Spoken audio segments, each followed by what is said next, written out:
ನಮಸ್ಕಾರ ರಿವ್ಯೂ ಚಾನೆಲ್ಗೆ ಸ್ವಾಗತ. ನಾನು ಸೌಖ್ಯ ಗಾಂವ್ಕರ್.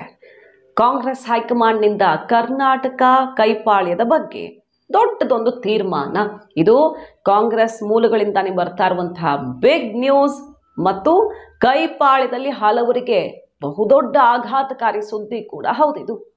ಹಗರಣಗಳ ಸದ್ದು, ಸಿದ್ದರಾಮಯ್ಯನವರು ಡೋಂಟ್ ಕೇರ್ ಅಂತ ಪ್ರತಿಪಕ್ಷಗಳನ್ನು ಎದುರಿಸೋದಿಕ್ಕೆ ನಿಂತಿರೋ ಹೊತ್ತಲ್ಲಿ ಮೈಸೂರಲ್ಲಿ ಶಕ್ತಿ ಪ್ರದರ್ಶನ ಮತ್ತು ಚಾರ್ಜ್ ಶೀಟ್ ಹಿಡ್ಕೊಂಡು ಬಿಜೆಪಿ ಜೆಡಿಎಸ್ ಅವ್ರಿಗೆ ಸರಿಯಾಗಿ ಕೌಂಟರ್ ಕೊಡೋದಿಕ್ಕೆ ರೆಡಿಯಾಗಿ ನಿಂತಿರುವ ಹೊತ್ತಲ್ಲಿ ಬರ್ತಾ ಇರುವ ಬಿಗ್ ನ್ಯೂಸ್ ಏನದು? ಮುಖ್ಯಮಂತ್ರಿ ಕುರ್ಚಿಗೆ ಸಂಬಂಧಪಟ್ಟದ್ದು ಕೂಡ ಮಾಹಿತಿ ಮುಂದೆ ಇಡ್ತಾ ಇದೀವಿ. ಮಿಸ್ ಮಾಡಿದ್ರೆ ನಮ್ಮ ಚಾನಲ್ನ ಸಬ್ಸ್ಕ್ರೈಬ್ ಮಾಡಿ, ನಿಮ್ಮ ಅಭಿಪ್ರಾಯ ಕಮೆಂಟ್ ಮಾಡಿ ತಿಳಿಸಿ. ಎಸ್ ವೀಕ್ಷಕರೇ, ಒಂದ್ ಕಡೆ ಪ್ರತಿಪಕ್ಷದವರು ಸಿದ್ದರಾಮಯ್ಯನವರು ರಾಜೀನಾಮೆ ಕೊಡ್ತಾರೆ, ನಮ್ಮ ಮೈಸೂರು ಚಲೋ ಪಾದಯಾತ್ರೆ ಮುಗಿಯೋದ್ರ ಒಳಗಡೆನೆ ರಾಜೀನಾಮೆ ಕೊಡ್ತಾರೆ ಅಂತೆಲ್ಲ ಅಟ್ಯಾಕ್ ಮಾಡ್ತಾ ಇದ್ರೆ, ಸಿದ್ದರಾಮಯ್ಯನವರು ಮಾತ್ರ ತಲೆ ಕೆಡಿಸ್ಕೊಳ್ಳದೆ ಹೈಕಮಾಂಡ್ ಬೆಂಬಲವನ್ನೂ ಪಡ್ಕೊಂಡು, ಅದೇ ಇಂಟ್ರೆಸ್ಟಿಂಗ್. ಯಾಕಂದ್ರೆ ಸ್ವಪಕ್ಷೀಯರೇ ಒಳ ಕೊಟ್ಟಿದ್ದಾರೆ ಬಿಜೆಪಿ ಜೊತೆ ಸೇರ್ಕೊಂಡು ಅನ್ನೋ ಆರೋಪ ಇದೆಯಲ್ಲ, ಅದರ ನಡುವೆಯೂ ಹೈಕಮಾಂಡ್ಗೆ ಸ್ವಪಕ್ಷದ ಏಟು ಮತ್ತು ಪ್ರತಿಪಕ್ಷಗಳ ಸಂಚು ಅಂತೆಲ್ಲ ರಿಪೋರ್ಟ್ ಇಟ್ಟು ಹೈಕಮಾಂಡ್ ಬಲವನ್ನು ಪಡ್ಕೊಂಡು ಈಗ ತವರಲ್ಲಿಯೇ ಶಕ್ತಿ ಪ್ರದರ್ಶನಕ್ಕೆ ಮುಂದಾಗಿದ್ದಾರೆ. ಅಷ್ಟೇ ಅಲ್ಲ, ಬಿಜೆಪಿ ಮತ್ತು ಜೆಡಿಎಸ್ನ ಅಕ್ರಮಗಳು ಪಾಯಿಂಟ್ ಬೈ ಪಾಯಿಂಟ್ ರಿಲೀಸ್ ಮಾಡೋದಕ್ಕೆ ಜನರ ಮುಂದೆ, ರಾಜ್ಯದ ಜನರ ಮುಂದೆ ರಿಲೀಸ್ ಮಾಡೋದಕ್ಕೆ ಮುಂದಾಗಿರೋದು. ಅದರಲ್ಲೂ ಪ್ರಮುಖವಾಗಿ ದೇವೇಗೌಡರ ಕುಟುಂಬ ಯಾರ್ಯಾರು ಎಷ್ಟು ಸೈಟ್ ತಗೊಂಡಿದ್ದಾರೆ ಮೂಡಾದಿಂದ, ಹಾಗೆ ಅಕ್ರಮ ಗಣಿಗಾರಿಕೆಗೆ ಕುಮಾರಸ್ವಾಮಿ ಅವರು ಕಾನೂನು ಬಾಹಿರವಾಗಿ ಅವಕಾಶ ಮಾಡಿಕೊಟ್ಟಿದ್ರು, ತನಿಖೆಯಾಗಿ ವರದಿಯಾಗಿ ರಾಜ್ಯಪಾಲರಿಗೆ ಅನುಮತಿಯನ್ನು ಕೇಳಿದ್ದಾರೆ. ಅದ್ರ ಬಗ್ಗೆ ಗಮನ ಕೊಡದೆ ಪೆಂಡಿಂಗ್ ಅಲ್ಲಿಟ್ಟು ಈಗ ಮುಖ್ಯಮಂತ್ರಿಗಳ ಬಗ್ಗೆ ದೂರು ಬಂದ ತಕ್ಷಣ ವರದಿಗೂ ಕಾಯದೆ ರಾಜ್ಯಪಾಲರು ಈ ಕ್ರಮಕ್ಕೆ ಮುಂದಾಗ್ತಿದ್ದಾರಾ, ಶೋಕಾಸ್ ನೋಟಿಸ್ ಕೊಟ್ಟಿದ್ಯಾಕೆ ಅಂತೆಲ್ಲ ಈಗ ಕಹಳೆ ಮೊಳಗಿಸ್ಲಿದ್ದಾರೆ ಸಿದ್ದರಾಮಯ್ಯನವರು. ಅಷ್ಟೇ ಅಲ್ಲ, ಸುಮಾರು 200 ಪುಟಗಳ ಚಾರ್ಜ್ ಶೀಟ್ ರೆಡಿ ಆಗಿದೆ, ಸತ್ಯಶೋಧನಾ ಚಾರ್ಜ್ ಶೀಟ್ ಅಂತ. ಬಿಜೆಪಿ ಮತ್ತು ಜೆಡಿಎಸ್ನವರ ವಿರುದ್ಧ ಯಾವ್ಯಾವ ಹಗರಣಗಳು, ಈಗ ಬೋವಿ ನಿಗಮದ ಹಗರಣ ಕೇಳಿದಾರಲ್ಲ, ಯಾಕೆ ಇದರಲ್ಲಿ ಇಡಿ ಎಂಟ್ರಿ ಆಗಬಾರ್ದು? ಬೇರೆ ಕೇಸ್ಗಳಿಗಾದ್ರೆ ಬಿಜೆಪಿ ಸಂಬಂಧಪಡದ ಬೇರೆ ಪಕ್ಷಗಳಿಗೆ ಸಂಬಂಧಪಟ್ಟ ಕೇಸ್ಗಾದ್ರೆ ಇಡಿ ಬಂದ್ಬಿಡುತ್ತೆ ತಾನಾಗಿ, ಇದಕ್ಕೆ ಯಾಕೆ ಬರಬಾರ್ದು ಅಂತ CIDನೇ ಲೆಟರ್ ಬರೆದಿದೆ. ಅಂದ್ರೆ CID ಕೇಳ್ತಿರೋದು ಇಡಿ ಬರ್ಲಿ ಅಂತ ಸರ್ಕಾರದ ವಾದ ಇದು, ಯಾಕೆ ಬರಬಾರ್ದು ಅಂತ. ಬೋವಿ ನಿಗಮದ ಹಗರಣ, Devaraj Arasu truck and terminal scam, PSI scam, Covid scam, ಈ ಥರ ಹಲವು ವಿಚಾರಗಳನ್ನ ರಾಜ್ಯದ ಜನರ ಮುಂದೆ ಇಡಲಿದ್ದಾರೆ. ಪ್ರತಿಪಕ್ಷಗಳ ವಿರುದ್ಧ, ದೋಸ್ತಿ ವಿರುದ್ಧ ಗುಡುಗಲಿದ್ದಾರೆ ಸಿದ್ದರಾಮಯ್ಯನವರು. ಈ ಹೊತ್ತಲ್ಲಿ ಬಸವರಾಜ ರಾಯರೆಡ್ಡಿ ಅವರು ಸಿದ್ದರಾಮಯ್ಯ ಪರಮಾಪ್ತ ನಾಯಕ, ಆರ್ಥಿಕ ಸಲಹೆಗಾರರು ಹೌದು.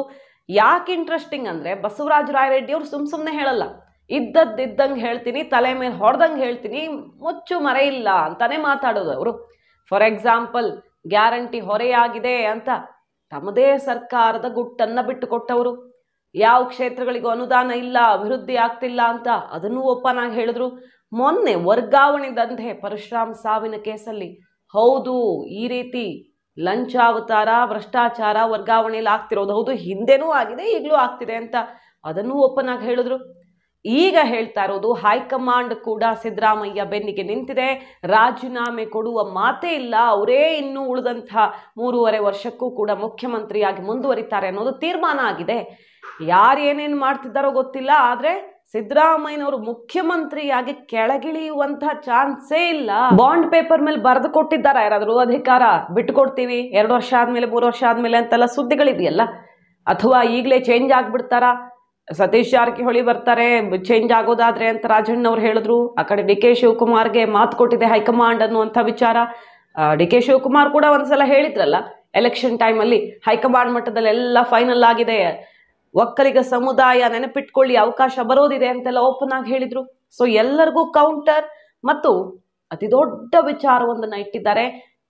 ಏನಾದ್ರೂ ಮಾತಾಗಿರ್ಬೋದು, ಬಾಂಡ್ ಪೇಪರ್ ಮೇಲೆ ಯಾರು ಬರೆದು ಕೊಟ್ಟಿಲ್ವಲ್ಲ, ಮುಖ್ಯಮಂತ್ರಿ ಕುರ್ಚಿ ಬಿಟ್ಕೊಡ್ತಾರೆ ಸಿದ್ದರಾಮಯ್ಯನವರು 2 ವರ್ಷ ಅಥವಾ ಇಷ್ಟು ವರ್ಷ ಆದ್ಮೇಲೆ ಅಂತ ಬರೆದು ಕೊಟ್ಟಿಲ್ವಲ್ಲ. ಸೊ ಎಲ್ಲರೂ ಅವರು ಬೆನ್ನಿಗಿದ್ದಾರೆ, ಯಾರದ್ದು ಅಪಸ್ವರ ಇಲ್ಲ. ಅವರು 5 ವರ್ಷ CM ಅನ್ನೋದನ್ನ ಹೈಕಮಾಂಡೇ ತೀರ್ಮಾನ ಮಾಡಿದೆ ಅನ್ನುವ ಬಿಗ್ ಬಾಂಬ್ ಸಿಡಿಸಿ ಸಿದ್ದರಾಮಯ್ಯ ವಿರೋಧಿ ಪಾಳ್ಯಕ್ಕೆ ದೊಡ್ಡ ಆಘಾತವನ್ನೇ ಕೊಟ್ಟಿದ್ದಾರೆ. ಬಳಸಿಕೊಂಡು ಸಿದ್ದರಾಮಯ್ಯನವ್ರನ್ನ ಕೆಳಗಿಳಿಸಬೇಕು ಅನ್ನುವಂತ ಒಂದಷ್ಟು ಪ್ರಯತ್ನಗಳು ತೆರೆಮರೆಯಲ್ಲಿ ನಡೀತಿದ್ದಾವೆ. ಕೆಲವರು ಸೂಟು ಬೂಟು ಹೊಲಿಸ್ಕೊಂಡು ಆಲ್ರೆಡಿ ರೆಡಿ ಆಗಿದ್ದಾರೆ. ದೆಹಲಿ ಮಟ್ಟದಲ್ಲೂ ಕೂಡ ಹೋಗಿ ಪ್ರಯತ್ನನ ಮಾಡ್ತಿದ್ದಾರೆ. ನೋಡಿ, ಅದೆಲ್ಲ ನಡೆಯಲ್ಲ. ಕಾಂಗ್ರೆಸ್ ಪಾರ್ಟಿನಲ್ಲಿ ಸಿದ್ದರಾಮಯ್ಯನವ್ರನ್ನ ಕೆಳಗೆ ಇಳಿಸ್ಲಿಕ್ಕೆ ಸಾಧ್ಯವೇ ಇಲ್ಲ. ಆ ಥರದ ವಿಚಾರವೂ ಕಾಂಗ್ರೆಸ್ ಪಾರ್ಟಿಯಲ್ಲಿಲ್ಲ. ಇನ್ಫ್ಯಾಕ್ಟ್ ನಮ್ಮ ಪಕ್ಷದ ವರಿಷ್ಠ ಮಂಡಳಿ ಅವರೆಲ್ಲ ತಿಳಿಸಿದ್ದಾರೆ, ನೋಡಿದ್ದಾರೆ. ಹೀಗಾಗಿ ಸಂಪೂರ್ಣವಾದಂಥ ಬೆಂಬಲ ಕೊಟ್ಟಿದ್ದಾರೆ ಅಂತ ನನಗೆ ಗೊತ್ತಾಗಿದೆ. ಮತ್ತು ಯಾರು ಕೂಡ ನಾನು ಅವ್ರನ್ನ ಸಿದ್ದರಾಮಯ್ಯನವ್ರನ್ನ ತೆಗೆದು ನಾವು ಮುಖ್ಯಮಂತ್ರಿ ಆಗಬೇಕನ್ನೋರು ಯಾರೂ ನಮ್ಮ ಪಾರ್ಟಿಯಲ್ಲಿ ಇಲ್ಲ. ಸಿದ್ದರಾಮಯ್ಯನವರು ಮುಖ್ಯಮಂತ್ರಿಗಳಾಗಿರ್ತಾರೆ, ಅವ್ರು ರಾಜೀನಾಮೆ ಕೂಡ ಪ್ರಶ್ನೆ ಬರೋದಿಲ್ಲ. ಇರ್ತಾರೆ, ಯಾಕಿರಲ್ಲ? ಏನು ಬಾಂಡ್ ಬರ್ಕೊಟ್ಟಿದ್ದಾರೆ ಇಷ್ಟ ನಾಳೆ ರಾಜೀನಾಮೆ ಕೊಡ್ಬೇಕಂತೇಳಿ? ಇನ್ನು 3 ವರ್ಷ 10 ತಿಂಗಳ ಇರಲೇಬೇಕಾಗುತ್ತೆ. ಮುಂದಿನ ಬದಲಾವಣೆ ಬೇರೆ, ಅದು ಪಕ್ಷಕ್ಕೆ ಶಾಸಕಾಂಗ ಪಕ್ಷಕ್ಕೆ ಬಿಟ್ಟಂತ ವಿಚಾರ. ಯಾವಾಗೆಲ್ಲ ಸಿದ್ದರಾಮಯ್ಯನವರೇ 5 ವರ್ಷ ಸಿಎಂ ಅನ್ನೋ ಹೇಳಿಕೆ ಸಿದ್ದು ಕ್ಯಾಂಪ್ನಿಂದ ಸಿಡಿದಿತ್ತೋ ಆಗ DK ಕ್ಯಾಂಪ್ನಿಂದ ಅದಕ್ಕೆ ಕೌಂಟರ್ ಬಂದಿದ್ದನ್ನ ನೋಡಿದ್ವಿ. ಕೈಪಾಳ್ಯದಲ್ಲಿ ಈ ಅಧಿಕಾರ ಹಂಚಿಕೆ ಆಗತ್ತಾ ಆಗಲ್ವಾ, ಸಿಎಂ ಚೇಂಜ್ ಅನ್ನೋ ವಿಷಯದಲ್ಲೇ ಜಟಾಪಟಿ ಆಗಿದ್ದನ್ನು ನೋಡಿದ್ದೀವಿ. ಈಗ ಶಕ್ತಿ ಪ್ರದರ್ಶನಕ್ಕೆ ನಿಂತಿರೋ ಹೊತ್ತಲ್ಲೇ ಬಸವರಾಜ ರಾಯರೆಡ್ಡಿ ಮತ್ತೆಲ್ಲರ ಧ್ವನಿ ಅಂತೆ ಕಾಣಿಸ್ತಾ ಇದೆ. ಇದು ಸಿದ್ದು ಟೀಮ್ ಹೈಕಮಾಂಡ್ ನಿರ್ಧಾರ ಮಾಡಿದೆ ಅನ್ನುವ ಬಹಿರಂಗ ಹೇಳಿಕೆಯನ್ನ ಕೊಡ್ತಾ ಇರೋದು. ಮತ್ತು ಸಿದ್ದರಾಮಯ್ಯನವರು ಮೊನ್ನೆ ಹೋದಾಗ, ಡೆಲ್ಲಿಗೆ ಹೋದಾಗ ತನ್ನ ಪಕ್ಷದಲ್ಲಿಯೇ ಸಂಚಾಗಿದೆ ಅನ್ನುವ ರಿಪೋರ್ಟ್ ಅನ್ನು ಇಟ್ಟು ಬಂದಿದ್ರಂತೆ. ಈ ಕಡೆ ಬಿಜೆಪಿ JDSನವರು DK ಶಿವಕುಮಾರ್ ಕಡೆ ಬೆರಳು ತೋರಿಸ್ತಿದ್ದಾರೆ. ಬಿಜೆಪಿ ಅವ್ರು ನೇರವಾಗಿ ಹೇಳ್ತಿಲ್ಲ, ಕುಮಾರಸ್ವಾಮಿ ಅವ್ರು ನೇರವಾಗಿ ಹೇಳ್ತಿದ್ದಾರೆ. ಇದು DK ಶಿವಕುಮಾರ್ ಅವ್ರದ್ದೇ ಸಂಪೂರ್ಣ ಸಂಚು, ಫೈಲ್ ಕೊಟ್ಟು ಬಂದವರು ಅವರೇ ಮೂಡಾ ಕೇಸ್ನಲ್ಲಿ ಅಂತೆಲ್ಲ ಆರೋಪ ಬರ್ತಿರೋ ಹೊತ್ತಲ್ಲಿ ಕಾಂಗ್ರೆಸ್ನಲ್ಲೂ ಯಾರದ್ದೋ ಸಂಚು ಸಿದ್ದರಾಮಯ್ಯನವರ ವಿರುದ್ಧ ಅನ್ನೋ ಮಾತುಗಳು ಕೇಳಿಬಂದ್ವು. ಸ್ವಪಕ್ಷೀಯರು ಇದ್ದಾರಾ, ಕೈ ಜೋಡಿಸಿದ್ದಾರಾ ಅನ್ನೋ ಮಾತುಗಳು ಕೇಳಿಬಂದ್ವು. ಈ ಹೊತ್ತಲ್ಲಿ ಹೈಕಮಾಂಡ್ನ ಅತಿ ದೊಡ್ಡ ತೀರ್ಮಾನವೊಂದು ಹೊರಬಿದ್ದಿದೆ ಅಂತಿದ್ದಾರೆ ಬಸವರಾಜ ರಾಯರೆಡ್ಡಿ ಅವರು. ಇದು ಕುತೂಹಲಕ್ಕೆ ಕಾರಣ ಆಗಿದೆ. ಒಂದ್ ಕಡೆ ಪ್ರತಿಪಕ್ಷಗಳಿಗೆ ಹಳೆ ಕೇಸ್ಗಳನ್ನ ತೆಗೆದಿಡುವ ಮೂಲಕ, ಮತ್ತೊಂದು ಕಡೆ ಸ್ವಪಕ್ಷೀಯರಿಗೆ ಹೈಕಮಾಂಡ್ನಿಂದಾನೇ ಮೆಸೇಜ್ ಕೊಡಿಸುವ ಮೂಲಕ ಮತ್ತಷ್ಟು ಗಟ್ಟಿಯಾಗಿ ನಿಂತರ. ಹಾಗಾದ್ರೆ ಸಿದ್ದರಾಮಯ್ಯನವರು ಕಾದು ನೋಡಬೇಕು. ಮಾಹಿತಿ ನಿಮ್ಗೆ ಇಷ್ಟ ಆಗಿದ್ರೆ ಮಿಸ್ ಮಾಡಿದ್ರೆ ನಮ್ಮ ಚಾನಲ್ನ ಸಬ್ಸ್ಕ್ರೈಬ್ ಮಾಡಿ, ನಿಮ್ಮ ಅಭಿಪ್ರಾಯ ಕಮೆಂಟ್ ಮಾಡಿ ತಿಳಿಸಿ. Thank you.